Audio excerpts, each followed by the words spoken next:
You ask Tiger to calculate. This deals with linear inequalities with one unknown. The final result is p smaller than -60. Let's solve it step by step. Isolate the p. Multiply both sides by 4.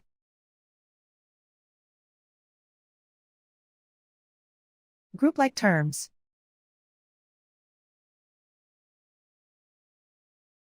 Multiply the coefficients.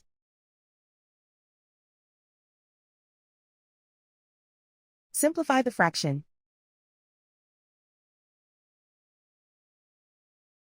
Simplify the arithmetic.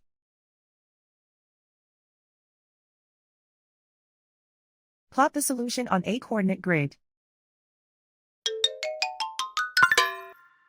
And so the final result is p smaller than -60.